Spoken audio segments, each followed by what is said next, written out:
saktong-sakto pa at rush hour. Kaya naman, silipin na natin ang sitwasyon ng traffic at ng mga kapatid nating commuters sa Recto Corner sa Rizal Avenue sa Manila.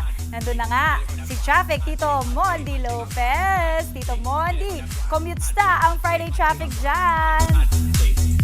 Hey, let's go Tito Mondi! Happy Friday! Give me your Friday dance. Yes. Friday pa shoulder. Yun Yes, Hindi ka Maui! na tumagot sa akin Sarap mo nasa table mo dyan. Ito na, Maui, ito na. Maui, Team Commute! Na-excited nga, Maui, dahil it's Friday at super happy at payday pa. Naku, kaway-kaway naman yung sabay. Hey!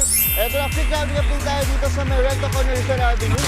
Hit natin agad. Ito, makikita po natin, nakaito na po sila. Pero light po ang traffic flow natin dito. Ito po, yung mga dumadaan dito, Maui, madalas umaabot sa 80,000 to 100,000 yung sasakyan. Kasi nga naman, tinuturing ang avenida na isang transport hub dahil ang daming bus dito talaga. Tapos makikita natin na may umaabot malapit to sa LRT 1 kung saan ako bumaba. Tapos dito rin, konting lakad na mapupunta ka na agad sa Doroteo Jose.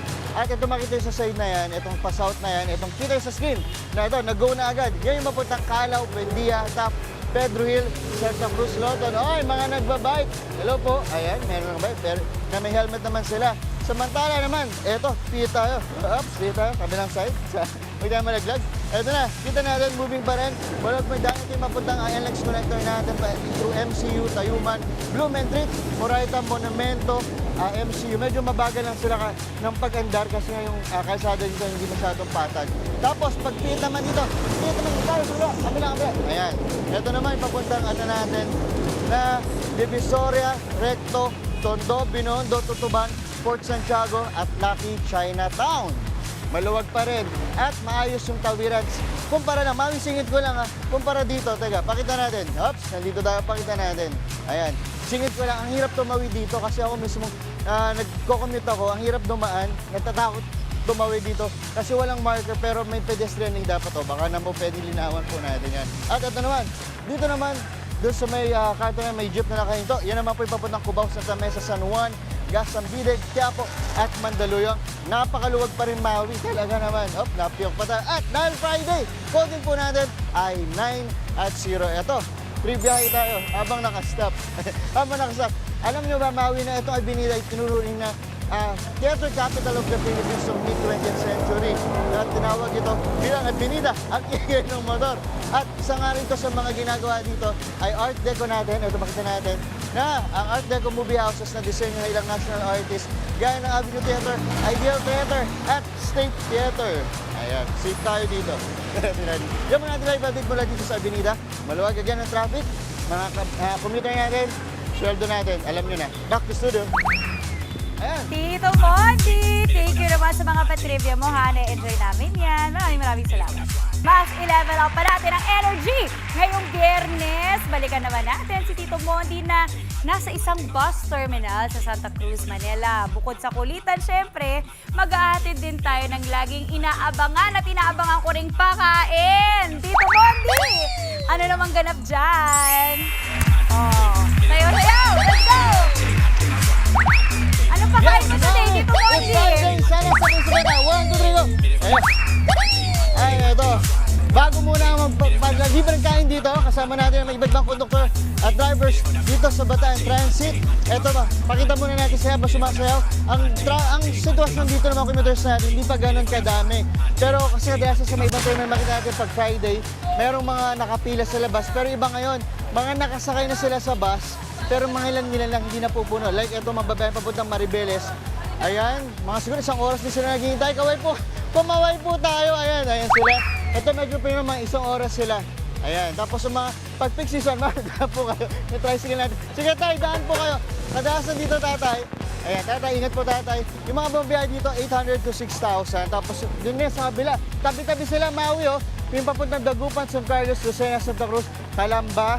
So steady pa yung mga tao dito, mga talagang walang hintayin, nandun na mismo sa loob ng bus. Hindi kayo terminal. At yung traffic dito sa may Santa Cruz, Manila, napakaluwag po. Parang hindi Friday, parang holiday dahil konti-konti talaga yung tao. Kaya naman, eto na. Kasama ni ating dancers, gaya na sinabi Maui, meron kami libre pakain kasama ang Egg Sarap Street Foods. Ma'am Yana, eto kasama Ma'am Yana. Ayan, si Ma'am Yana, parang Diana. Ma'am, saan pa kayo galing ngayon? From Quezon City po kami. Quezon City, aminado na. Ma'am, grabe traffic daw from Quezon City to Santa Cruz. Yes po. Anong sa tingin niyo po ano natin doon? Solution po ba? Hindi, yun yung pinagdaanan niyo sa kayo dumani. Sa ano po, sa Baliquirino Highway Okay. ng Novaliches. Then going to sa may Balintawak. Anong oras po kami sa Quezon City? 6:30 na din. 6:30 pero nakarating Yes sila po. mga ano na, no? Isang oras na, 7:30. Yes po. O, sakto ma'am, maraming salamat sa Extra Street Foods at ito, hinanda nila. Oh, Maui. Oh, may mga kwek-kwek, iba-iba. Kaya naman, ito, magpapalaro muna tayo kasama sa sino ba ating mga players natin dito? O, sir, bato-bato pick lang gagawin natin, ha? Tapos, ganito po, kayong magkapares kayo, pagka kung sino manalo, kakain, tutusok. Ang matalo, lalagyan ng arena. Okay? Wala nang tatanggi. Ano na? Okay, ito po.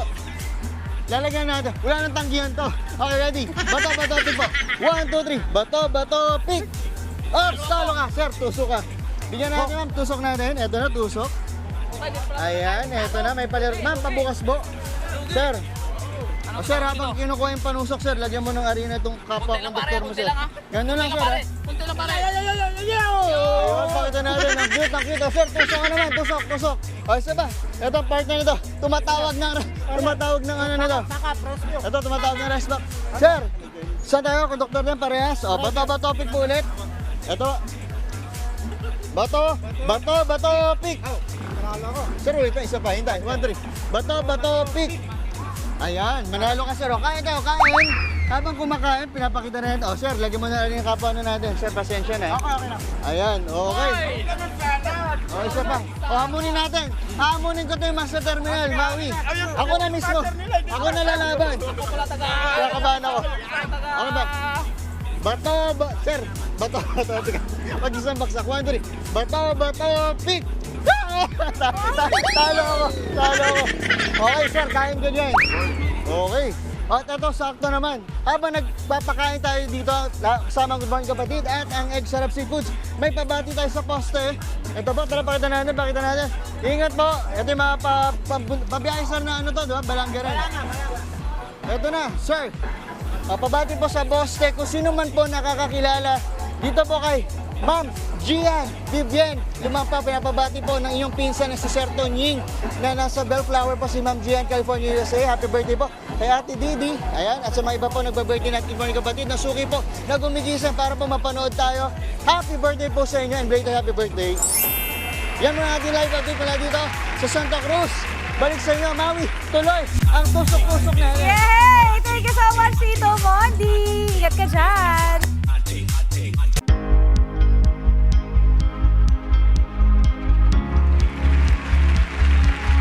Dahil nga po sa sunod-sunod na pagulan at pagbaha, hindi lang sakit ang dapat bantayan.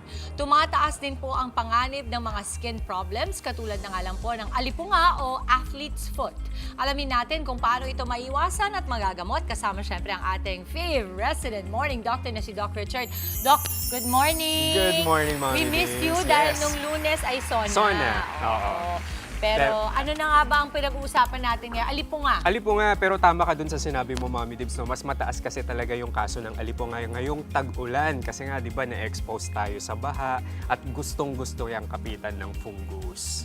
Oo. Ano nga ba yung sanhi, Doc, ng alipunga? Ano ba Ayan. yung rason nun? So yung athlete's foot o alipunga, maraming sanhi yan. So unang-una kapag pawisin o kaya laging basa yung paa. Paa. So in cases na pag may ulan, may baha, ayan, laging basa yung paa ng tao.